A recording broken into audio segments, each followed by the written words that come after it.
તો હે ગાઈસ, તો કેમ છો? તો આજે મારા નવા બ્લોગમાં તમારું સ્વાગત છે. તો આજે ઘરે કઈ સ્કૂલમાં ગયા હતા, એટલે આપણે બ્લોગ થોડોક મોડો શરૂ કર્યો. તો આપણે સ્કૂલમાંથી આવી ગયા 2 વાગે ઘરે.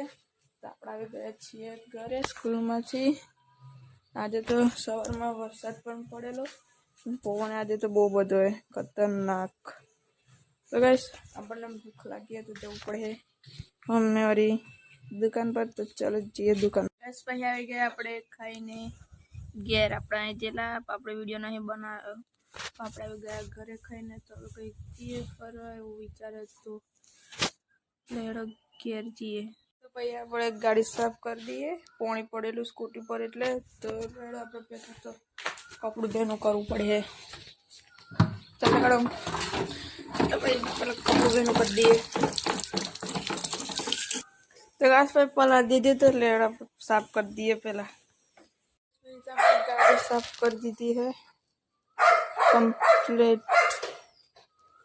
कंप्लीट साफ कर दी थी है। तो આપણે જવાનું છે વેરી જવાનું છે, એટલે નાના તો પડેગા, તો નહીં કરીએ જવાનું છે એટલે તો નહીં આવીએ પછી મળીએ, બાય. તો ગાઈસ પછી તો આપણે આવી ગયા નહીં બહાર. તો આપણે જઈએ પેલા દોસ્તારના દુકાન, પછી વેરી જઈએ. આપણે દોસ્તારના દુકાને જઈને મળીએ, બાય.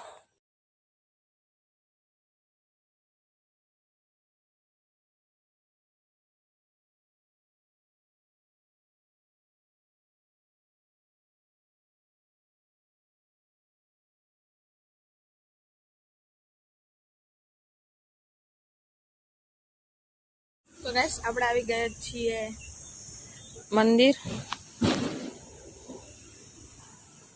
આપણે આવી ગયા હવે મંદિર. તો ચાલો અંદર જઈએ પછી મળીએ. પછી તો આપણે આવી ગયા ઘેર દર્શન કરીને. તો ઘેર આવીને તો પહેલી તો પાણીની બોટલ પકડવી પડેલી. આજે તો વરસાદ આવ્યો છે, આજે તો કમ્પ્લીટ વરસાદ આવ્યો. વાતાવરણ એવું હે ભાઈ, આજે તો કઈ નક્કી ના કહેવાય. હા, વરસાદ પડી જાય સવારમાં તો પડેલો, આજે ખબર નહીં પડી જાય, નક્કી ના કહેવાય. જો તમે જો મસ્ત ઠંડો ઠંડો પવન આવે આજે તો કમ્પ્લીટ. ગાઈસ આપણે આવી ગયા ફરવા સાયકલ લઈને ખેતર બાજુ. આવી ગયા અમે સાયકલ લઈને, તો મારવા જઈએ ઓટો બોટો, જોઈએ લોકોના ખેતર જેવો શેડે બેડે ફી શેડે. આ અડધો શેડે અડધમ પાણી પીવડાવ્યું,